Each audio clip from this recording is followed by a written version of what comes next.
मौत जब सामने खड़ी हो तो इंसान क्या सोचता है। आज हम बात करेंगे एक ऐसे ही क्रांतिकारी के आखिरी खतों की, उनके आखिरी विचारों की।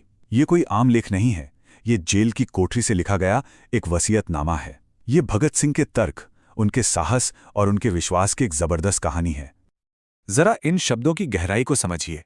ये उस इंसान ने लिखे हैं जिनकी आस्था की सबसे बड़ी परीक्षा होने वाली थी, यानी मौत।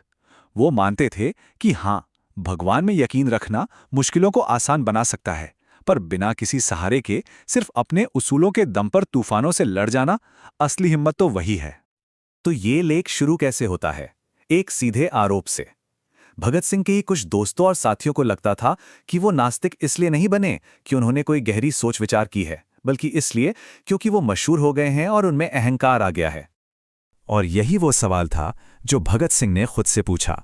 उन्होंने इस आरोप को नजरअंदाज नहीं किया, बल्कि अपने अंदर झांककर सच को खोजने की कोशिश की। क्या उनके दोस्त सही थे? क्या वाकई शोहरत ने उन्हें भगवान से दूर कर दिया था? यहीं से उनके आत्मविश्लेषण की शुरुआत होती है। यहां भगत सिंह एक बहुत ही जरूरी फर्क बताते हैं, अहंकार और गर्व के बीच का फर्क। उन्होंने माना, हाँ, मुझे गर्व है, लेकिन ये गर्व खुद पर नहीं, अपने आदर्शों पर है।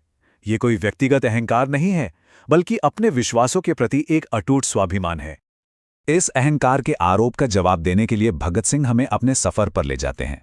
वो ये साबित करना चाहते थे कि उनकी नास्तिकता कोई एक दिन की बात नहीं थी, बल्कि ये एक लंबी और निजी खोज का नतीजा थी।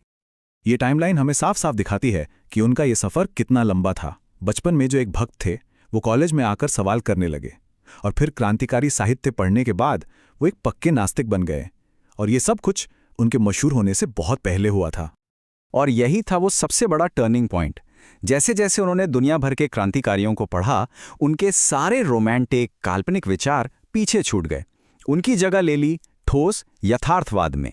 अब रहस्य या अंधविश्वास के लिए कोई जगह नहीं थी। सब कुछ तर्क और सच्चाई पर आधारित था। लेकिन देखिए, सिर्फ किताबी बातें काफी नहीं होती है ना। असली परीक्षा तो तब होती है जब आपके विश्वासों को मुश्किल हालात में परखा जाता है। और यही वो पल था जब ये सिर्फ एक निजी आस्था नहीं, बल्कि एक क्रांतिकारी सिद्धांत का मामला बन गया। साल था 1927, जब उन्हें पहली बार गिरफ्तार किया गया।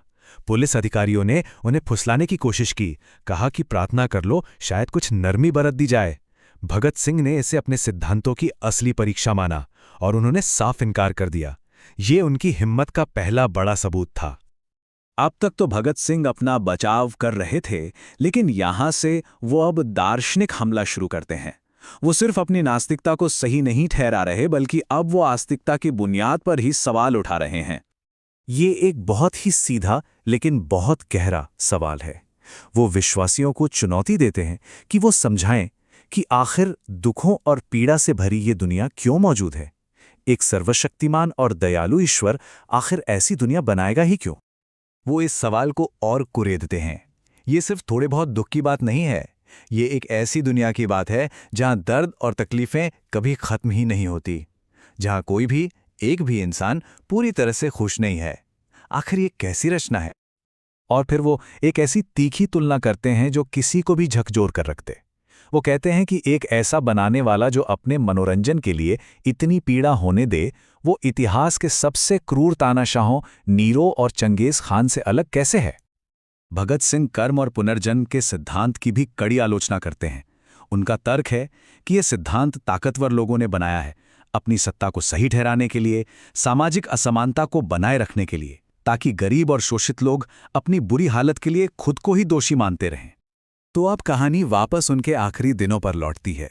सवाल यह है कि अगर मौत के बाद कोई इनाम नहीं है, कोई स्वर्ग नहीं है, तो किसी इंसान को एक महान मकसद के लिए अपनी जान देने की हिम्मत कहाँ से मिलती है?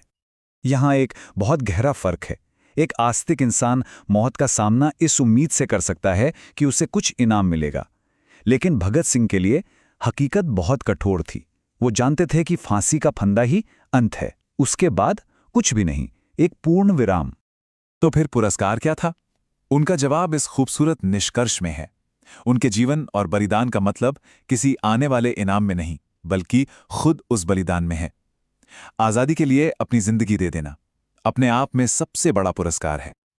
और अब हम उनके दर्शन की आखिरी और सबसे ताकतवर अभिव्यक्ति पर आते हैं, जब वो अपने सिद्धांतों पर अटल रहते हुए शून्य का सामना करते हैं।